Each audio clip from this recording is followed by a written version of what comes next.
Hello guys, welcome to study academics and training institute. तो आज का हमारा टॉपिक है एंगल 30 डिग्री और 60 डिग्री के बारे में। ये कंटिन्यूएशन है। हम लोग पिछले वीडियो में 60 डिग्री की वैल्यूज़ निकाल ली थी। अब इसमें हम लोग 30 डिग्री के बारे में डिस्कशन करेंगे, ठीक है। तो ये चीज़ मैं पहले से इसलिए लिख के लाया हूँ, या ये बोल सकते हैं पिछले क्लास के उसमें जिसमें मैंने करवाया था, वो समझाया था, उसी में कही है।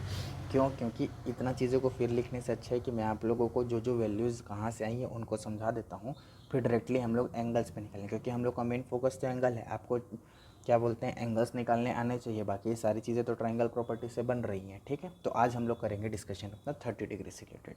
तो सबसे पहले हम लोगों ने क्या किया था, triangle A B C is an equilateral triangle हम लोगों ने लिया था। तो यह जो हमारा ट्रायंगल ए बी सी ही एक तरीके का इक्विलेटरल ट्रायंगल है, जिसमें हमारे A B is equal to B C is equal to A C होता है। हमारा इक्विलेटरल ट्रायंगल का डेफिनेशन है प्रॉपर्टी।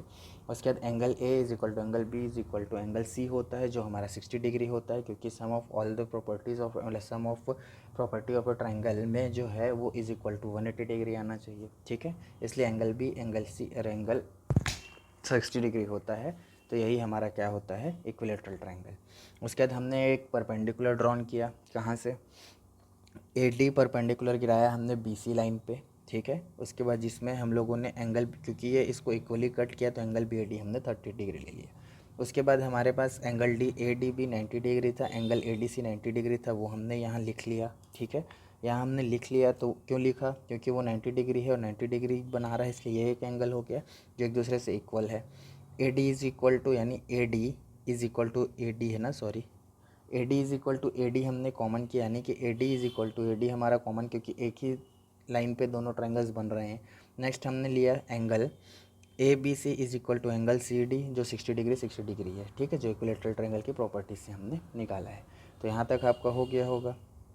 तो हमने by angle angle side property, यानी दो एंगल्स, ठीक है, एक दूसरे से इक्वल है और एक साइड इससे इक्वल है, तो उससे हमने कॉन्ग्रुएंसी रूल लगा दिया। कॉन्ग्रुएंसी रूल से क्या हुआ, ट्रायंगल ए बी डी क्या हो गया, कॉन्ग्रुएंट हो गया किसके, ट्रायंगल ए सी डी के, यानी ये दोनों ट्रायंगल एक दूसरे के कॉन्ग्रुएंट हो गया। अब कॉन्ग्रुएंट हुआ तो हमने क्या दिखाया, A B A B is equal to A C तो है, ये नहीं दिखाया हमने। हमने ये दिखाया कि angle B A D is equal to angle C A D, ठीक है। हमारा मेन मकसद ये था कि हमने जो एक दूसरे के इक्वल दिखाया। और उसके बाद हमने क्या कर लिया, सबको 2a माना था हमने तीनों साइड्स को। तो बी डी जो है, ये वाला बी डी वो इस बी सी का हाफ है, देख लीजिए, ये वाला बी डी इस बी सी का हाफ है, यानी ये बी डी ये वाला बी डी इस बी सी का हाफ है। तो वही चीज़ हमने लिखा, तो बी डी की वैल्यू हमने ए लिखा ली, ठीक है। उसके बाद हमने पाइथागोरस थ्योरम लगाया अपना, P square is equal to H square minus, मतलब होता यह है H square is equal to P square plus B square. But हम लोग को यहाँ परपेंडिकुलर फाइंड करना था, तो हमने पी को वहीं रहने दिया, बी को लेफ्ट साइड में ट्रांसफर कर लिया। तो B square is equal to H square minus B square, इसको हमने यूज़ किया। ए डी स्क्वायर की वैल्यू, ए डी स्क्वायर हमारा इसमें परपेंडिकुलर है, तो परपेंडिकुलर हमें इसको फाइंड करना था। तो A D square is equal to A B square minus B D square. A B square अपना 2a स्क्वायर था, बी डी स्क्वायर अपना a स्क्वायर था, 2 का होल स्क्वायर निकाला तो हमने 4a स्क्वायर है, a स्क्वायर का a स्क्वायर आ गया, माइनस किया 3 स्क्वायर आ गया, इसको रूट में डाला तो a स्क्वायर बाहर आ गया और a√3 हम लोग की बी डी की वैल्यू आ गई, ठीक है। चलिए यहाँ तक तो ठीक है, यहाँ तक हमारा हो गया। अब मेरे को आप लोगों को जो बताना है ये, ठीक है। देखिए मैं ट्रायंगल फिर से बना रहा हूँ, थोड़ा फास्ट हुआ होगा, तो अगर डिटेल में देखना है तो आप पिछले वीडियो में जाके देख सकते हैं, ठीक है। ये हमारा ट्रायंगल था ए बी सी, ये कुछ इस तरीके का था। बीच में हम लोगों ने परपेंडिकुलर ड्रॉन किया था, ठीक है, जिसमें ये हमारा 90, ये हमारा 90 है। Diagram is not in scale, ठीक है। ये अपना 60 डिग्री है, ये अपना 30 डिग्री है, ठीक है। तो साइन 60 के लिए तो ये हमारा परपेंडिकुलर था और बी डी हमारा बेस था। But for cos 30 degree, for 30 degree, जो 30 डिग्री के लिए हम लोग रेशियोज़ निकालेंगे, तो उसके लिए परपेंडिकुलर हो जाएगा अपना बी डी, ठीक है, बी डी। तो B D is equal to हमने ए माना है निकाला है, ठीक है, जो कि यहाँ पे हमारा एज अ परपेंडिकुलर एक्ट करेगा। और कॉस 30 डिग्री के लिए बेस एक्ट करेगा ए डी, क्या एक्ट करेगा, ए डी। तो A D is equal to हमने क्या निकाला है, A D is equal to हमने निकाला है a√3, जो हमारा यहाँ पे बेस एक्ट करेगा कॉस 30 डिग्री के लिए, ठीक है। और नेक्स्ट हम लोगों को क्या है, A B is equal to 2a, जो कि हमारा हाइपोटेनियस एक्ट करेगा। बस अब करना कुछ नहीं है, अब हम लोगों को सारे रेशियोज निकालने हैं। मैं यहाँ पे आपको करके दिखाऊंगा, यहाँ पे हो सकेगा तो साथ में आपका क्या बोला जाए फेयरली लिख दूंगा, ठीक है। चलिए साइन 30 डिग्री, ठीक है, साइन थीटा या साइन 30 डिग्री यानी इस एंगल के लिए हमारा क्या होता है, परपेंडिकुलर अपॉन हाइपोटेनियस होता है। तो परपेंडिकुलर है अपना ए, हाइपोटेनियस है अपना ए बी, ठीक है। तो सॉरी, परपेंडिकुलर है अपना बी डी और अपना हाइपोटेनियस है ए बी, ठीक है। तो परपेंडिकुलर की हमने वैल्यू डाली ए, हाइपोटेनियस की वैल्यू डाली 2a, ये कैंसिल हो गया, आंसर आ गया sine 30 is equal to 1/2। Cos 30 के लिए बेस अपॉन हाइपोटेनियस, ठीक है, बेस अपॉन हाइपोटेनियस यानी कि बेस हमारा हो जाएगा यहाँ पे AD और हाइपोटेनियस हो जाएगा अपना 2a, सॉरी हाइपोटेनियस हो जाएगा अपना AB।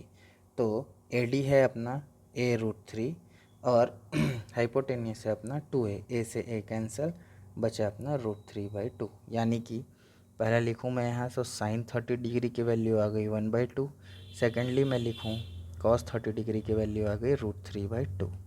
नेक्स्ट है हमारा